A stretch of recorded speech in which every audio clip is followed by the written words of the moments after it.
We are now joined by Brian Westbrook. Brian, you played in that NFC East division for years. You know this Cowboys team. What did you make of what Troy Aikman had to say? Well, Jenna, Troy is absolutely right. And I went back and watched every single snap of the Cowboys defense this season. And I watched these things through a running back lens. Do I want to play against a defense like this? And truthfully, this is the exact type of defense that I'm thinking of. Okay, let me get my stats up. Let me get my yards up. Let me get my touchdowns up. And there's a couple of different reasons why. Number one, they're losing in the trenches at the line of scrimmage. You have to be able to win. And Andy Reid always told us, if you want to win in the NFL, you have to win on both sides of the ball at the line of scrimmage. And the Cowboys' defensive line is getting blown back consistently 3-4 yards past the line of scrimmage on almost every single play. And just think about it from a running back's perspective.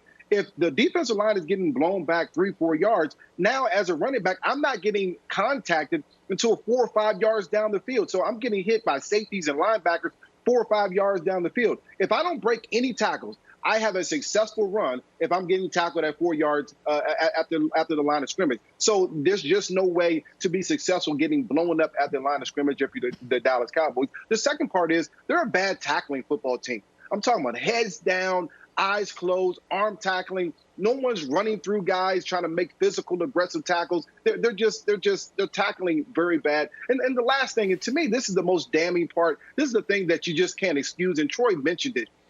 There's no energy, there's no hustle, there's no effort on a lot of these big plays that they've given up. I'm seeing guys walking. I'm seeing guys jogging. You watch this Odell play. There's 3 or 4 guys just jogging, not trying to make the play. If you want to be a good defense, you need hats to the ball. You need 11 guys to try to attack the football. And unfortunately, the Dallas Cowboys don't have this. They have that at this point.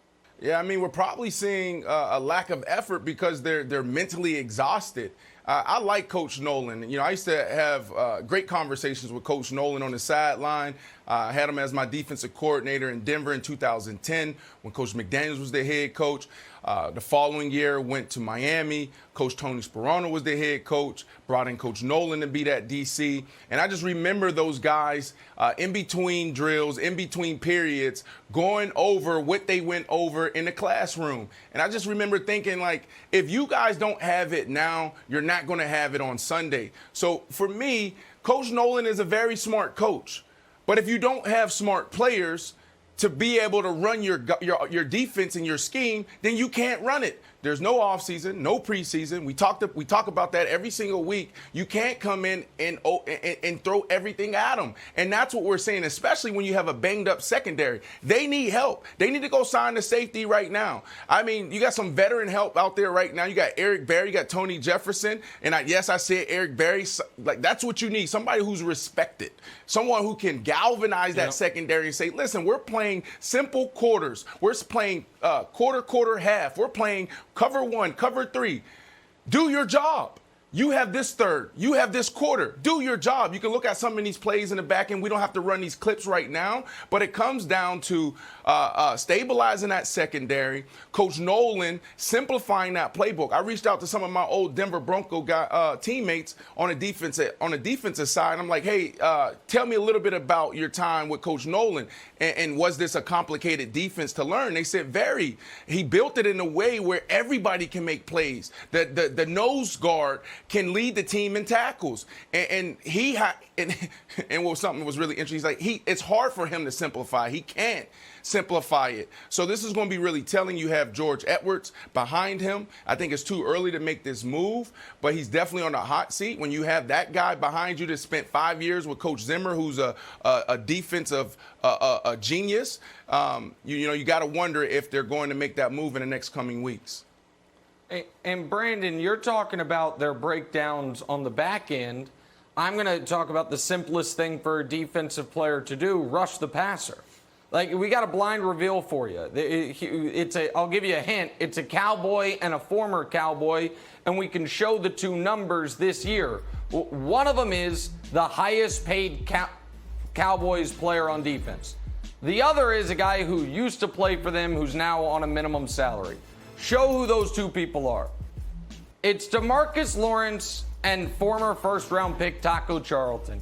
And I know DeMarcus Lawrence is upset that people are saying you're just looking at the counting stats. And I understand for pass rushers, pressures and hurries should matter, not as much as sacks, but close to it. But we're approaching 450 snaps dating back to last year since DeMarcus Lawrence has recorded a sack. So if your secondary doesn't know what it's doing, and your pass rush outside of Aldon Smith can't get to the quarterback, and Brian Westbrook is talking about, as a running back, I've got gaps and lanes all over the place, well, that begs the question, the hell do you do well? And the answer, Wilds, is nothing. They do nothing well defensively. They're not coached well. They're not playing well. They're not doing the basic stuff well. They're not doing the hard stuff well. What's that a recipe for? The worst defense in the NFL. And up to this point, Kevin, that is exactly what they've been. The worst defense in the NFL.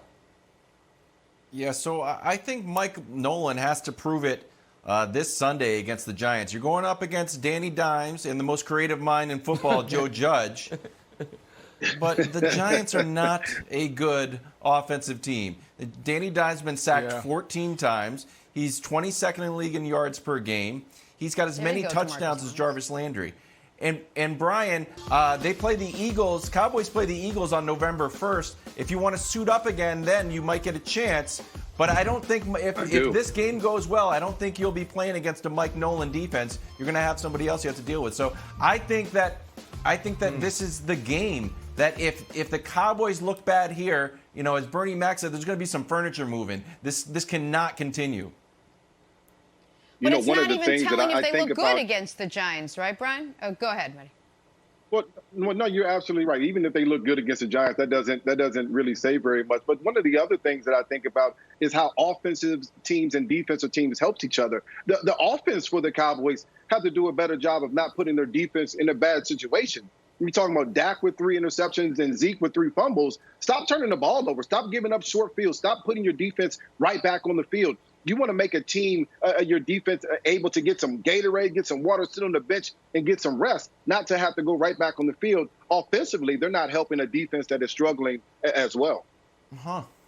Brandon, I got a quick question for you before we move on. If they were to make a change from the coordinator position, and someone comes in and just simplifies everything, how much disruption is that? And how much of it is, listen, we've been playing football our whole lives. It's always okay if you simplify things as opposed to going in the other direction. Like my concern would be if I'm a Cowboys fan, well, maybe it looks bad now, but they're learning it. They'll get better. Like, can there be a downside to making a change like that midway through the year?